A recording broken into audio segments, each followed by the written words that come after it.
ओम पितृदेवभ्यो नमो नमः। भक्तों, आप सभी का स्वागत है आपके अपने चैनल पर संदीप भक्ति ज्ञान गंगा में।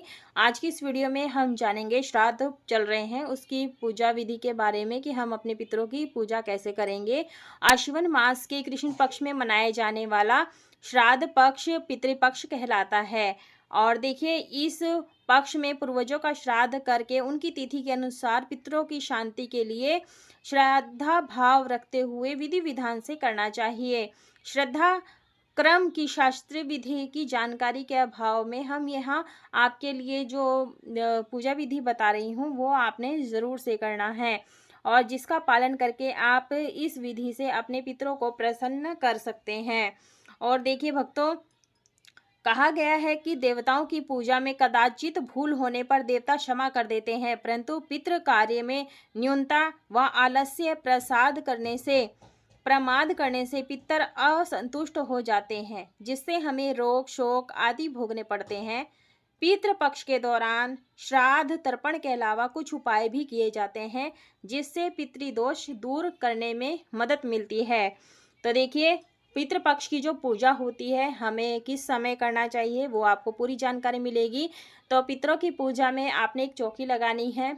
अगर चौकी नहीं लगा सकते हैं तो डायरेक्ट जमीन पर गाय का गोबर लीप करके भी पूजा कर सकते हैं। सफ़ेद वस्त्र जरूर बिछाएं। काले तिलों का विशेष महत्व होता है। यदि आपके कोई भी पूर्वज की तस्वीर या फोटो है तो आप वो जरूर से काले तिलों पर विराजमान करें। और देखो, पितरों की शांति के लिए जल दान और तिथि पर पिंड दान, अन्न दान व वस्त्र दान आदि करना चाहिए। तो देखिए, हम पितरों के लिए जल तैयार कर रहे हैं, जो कि हमें अभिषेक करना है। जल गंगा जल मिला करके अक्षत डालने हैं।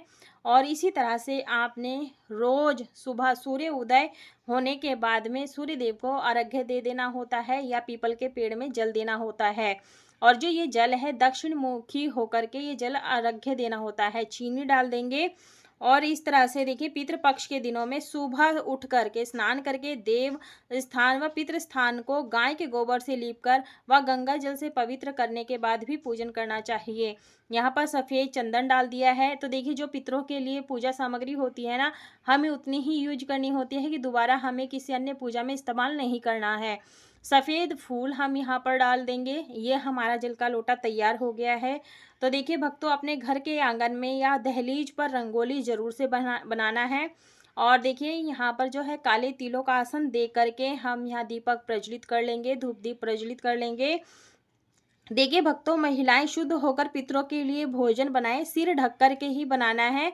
और देखिए, इस तरह से हमने जो है दीपक जला लिया है। और दीपक का जो मुख है पूर्व दिशा नहीं करना है, दक्षिण मुखी करके हमें दीपक को प्रज्वलित करना है। अगर आपके पास पितरों की फोटो नहीं है तो उनका ध्यान करते हुए भी आप दीपक प्रज्वलित करके इस पूजन को कर सकते हैं। और यहाँ पर जो हमने जल का लोटा तैयार किया था, इसी से ही हम पुष्प की सहायता से शुद्धिकरण पवित्रीकरण कर देंगे। देखिए भक्तों, अपने पूर्वजों या पितरों की आत्मा की शांति के लिए पितृपक्ष के दौरान बेलपत्र में जल चढ़ाएं और इस पेड़ की पूजा करें। पितृपक्ष में बेलपत्र का पौधा लगाना भी बेहद शुभ माना जाता है। इसलिए पितृपक्ष के दौरान पानी में गंगा जल मिला करके बेलपत्र के पेड़ में जल जरूर से चढ़ाना है। थोड़ा सा गंगा जल लेकर के सफ़ेद चंदन में जो है अपने पितरों को टीका लगाना है। तो टीका आप जरूर से लगाएं। दीपक का भी पूजन हमें जरूर से करना है। और देखिए भक्तों, जैसे कि हमें ये जब पूजा करनी होती है ना, शुद्ध सात्विक रहते हुए हमें इस पूजन को करना है। और तिलक हम लगा देंगे, अक्षत समर्पित कर देंगे। आप चाहें तो सफ़ेद या काले तिल भी अर्पित कर सकते हैं। पितृपक्ष में ब्राह्मणों को भोजन कराने का विशेष महत्व माना जाता है। ऐसा करने से पितर प्रसन्न होते हैं। तो जैसे आपको मैंने स्टार्टिंग में दिखाया, आपने देख ही लिया होगा कि श्राद्ध पक्ष में पक्षियों का विशेष महत्व होता है। काले कौवे अगर हमारे घर में भोजन करते हैं तो कहीं ना कहीं का जो कौवे होते हैं वो हमारे पितर के रूप में आकर के भोजन ग्रहण करते हैं। तो अपने छत पर पक्षियों के नाम का कुछ ना कुछ जरूर से निकालें। वस्त्र रूपी कलावा जनेऊ समर्पित करना है, फूल समर्पित करना है। अगर सफ़ेद फूल मिल जाते हैं तो बहुत अच्छा, नहीं तो गेंदे के फूल तो हर किसी को भी चढ़ाया जा सकता है, किसी भी देवी देवता को चढ़ाया जाता है तो आप चढ़ा सकते हैं। पुष्प समर्पित इस प्रकार से कर देंगे। और देखिए भक्तों, शाम में दक्षिण दिशा में तेल का दीपक आपने जरूर से जलाना है पितरों के निमित्त। आप खुले आकाश में भी दीपक प्रज्वलित कर सकते हैं। पितृपक्ष के दौरान बरगद के पेड़ में जल चढ़ाना भी बेहद शुभ माना जाता है। इसलिए अपने परिवार में आ रही आर्थिक दिक्कतों को दूर करने और अपने पूर्वजों का आशीर्वाद पाने के लिए बरगद के पेड़ में जल, काला तिल डाल करके जरूर से चढ़ाएं। इस तरह से हमने धूप दीप दिखा दिया है। इसे आरती हम नहीं कहेंगे, सिर्फ धूप दीप दिखाया है। इसके बाद में हम यहाँ पर जल का भोग लगा देंगे और जो भी आपने खाना बनाया है, भोजन बनाया है, वो बिना प्याज लहसुन का होना चाहिए। जो भी आपके पितरों को पसंद हो, उनकी पसंद का भोजन बना करके अपने पितरों को प्रसन्न करना चाहिए। हमारे पितर इतना हमसे प्रसन्न नहीं होते जितना वो अपने पौत्र पौत्रादि से प्रसन्न होते हैं। तो ये पूजा आप अपने पौत्र से भी करवा सकते हैं। और ये जो है श्राद्ध की जो पूजा होती है, घर के बड़े पुरुष यानी घर का बड़ा बेटा इस पूजन को करता है, पोते करते हैं। और आजकल पोते जो लड़का लड़कियां हैं सब एक बराबर हो गए हैं, तो सभी कर सकते हैं इस तरह से ये पूजा। तो आप ज़रूर से करें और आप मुझे कमेंट में ज़रूर बताइएगा कि आपके घर में श्राद्ध का पूजन महिलाएं या पुरुष करते हैं या फिर लड़के या लड़कियां करती हैं। ये कमेंट में आपने ज़रूर से बताना है। तो अपने हाथों से भोग अपने आप पितरों को ज़रूर से लगाएं, जो भी उनकी पसंद का खाना है। और देखिए भक्तों, पितृदोष दूर करने के लिए पितृपक्ष के दौरान श्राद्ध क्रम व तर्पण जरूर से करना चाहिए। और तर्पण के समय जो है हमें जो पंच बलियां दी जाती हैं, पंच बलियां किसे किसे दी जाती हैं वो आप देख लीजिएगा किसे किसे देना है।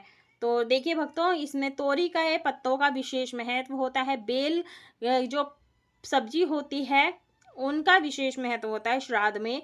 तो यहाँ पर पंच बलियां दी जाती है, गाय, कुत्ते, कौवे, चींटी और पक्षियों के लिए दी जाती है। तो आप पंच बलियां जरूर से निकालें। इस प्रकार से जो भी आपने भोजन बनाया है वो आपने थोड़ा थोड़ा निकाल करके रखना है। और ये आप अपने जो है छत पर रख सकते हैं, बालकनी में रख सकते हैं, जहाँ पर पक्षी खाएं। तो देखिए भक्तों, ऐसा माना जाता है कि पीपल के पेड़ में पितरों का वास होता है, इसलिए पितृपक्ष जो है इसलिए पितृदोष से मुक्ति पाने के लिए शनिवार के दिन पीपल के पेड़ के नीचे दीपक प्रज्वलित करने से अपने वंश को आगे बढ़ाने के लिए पीपल के पेड़ में जल चढ़ाया जाता है। तो आप इस तरह से जल लेकर के मिनस देंगे। मिनसने से जो भोग प्रसाद होता है, हमारे पितर, हमारे देवतागण जो है प्रसन्न होते हैं।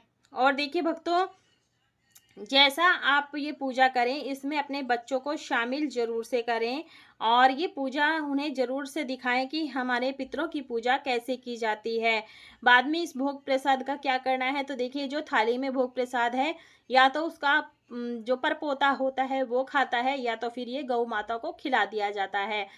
तो इस तरह से हम क्षमा प्रार्थना मांग लेंगे कि हमसे जो भी गलती हुई है वो क्षमा कीजिएगा। हे प्रभु, मैंने अपने हाथ से आपके समक्ष फैला दिए हैं। मैं अपने पितरों की मुक्ति के लिए आपसे प्रार्थना करता हूँ या करती हूँ। मेरे पितर मेरी श्रद्धा भक्ति से संतुष्ट हो। ऐसा करने से व्यक्ति को पितृ ऋण से मुक्ति मिलती है। जो भी श्रद्धा पूर्वक श्राद्ध करता है उसकी बुद्धि, पुष्टि, स्मरण शक्ति, साधारण शक्ति, धारणा शक्ति, पुत्र पौत्रादि एवं ऐश्वर्य की वृद्धि होती है। वह पर्व का पूर्ण फल भोगता है। तो देखिए, हमने जो भोग प्रसाद रखा है, जल का लोटा तैयार करके रखा था, इसका हम क्या करेंगे, तो देखिए आप ये खुले आकाश में दक्षिण मुखी होकर के आपने पितरों का ध्यान करते हुए जल समर्पित करना है। और इसके बाद में अपने सामर्थ्य के अनुसार से ब्राह्मणों को दान दक्षिणा जरूर से देना है। आप चाहें तो घर में बुला करके यथासंभव हो करके उनका स्वागत करना है, खाना खिलाना है, दक्षिणा जरूर से देना है। ऐसा करने से ना आपका श्राद्ध पुण्य प्राप्त होता है और इससे आपके पितर भी प्रसन्न होते हैं। तो इस तरह से आप जरूर से कर लीजिएगा पूजा।